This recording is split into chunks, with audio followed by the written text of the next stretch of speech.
আসসালামু আলাইকুম। আজকে বানালাম খুদের ভাত আর অনেক রকমের ভর্তা।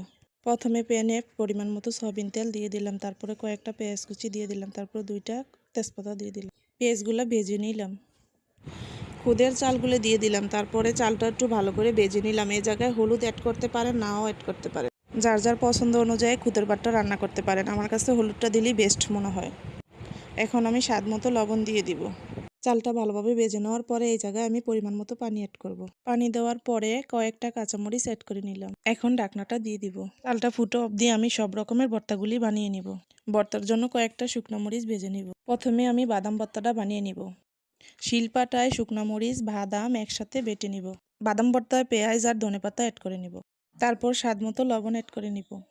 এই তো বাদাম ভর্তাটা বানানো হয়ে গেছে। এখন বেগুন ভর্তাটা বানিয়ে নিব। বেগুন ভর্তা বানানোর জন্য আমি একটু বেগুনগুলি ভেজে নিব। সামান্য পরিমাণ লবণ অ্যাড করে নিব। বেগুনগুলো ভাজার পরে আমি পেঁয়াজ মরিচ একসাথে মেখে নিব।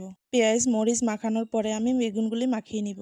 স্বাদ মতো লবণ দিয়ে দিব। তারপরে ধনেপাতা কুচি দিয়ে দিব। তারপরে পরিমাণ মতো সরিষার তেল দিয়ে দিব। সরিষার তেল দিলে ভর্তায় দ্বিগুণ স্বাদ বেড়ে যায়। আর বাকি 2টা ভর্তা আমি অফ ক্যামেরায় বানিয়েছি। আপনাদের যদি আমার খুদের ভাত আর ভর্তাগুলো ভালো লেগে থাকে তাহলে অবশ্যই কমেন্টে জানাবেন। আর আমাদের অঞ্চলে এটাকে খুদের ভাতও বলে থাকি, বুয়া ভাতও বলে থাকি। কার অঞ্চলে কি বলে আমাকে একটু কমেন্টে জানাবেন। আর আমার ভিডিওটা যদি আপনাদের কাছে ভালো লেগে থাকে তাহলে অবশ্যই সাবস্ক্রাইব করতে ভুলবেন না। আল্লাহ হাফেজ।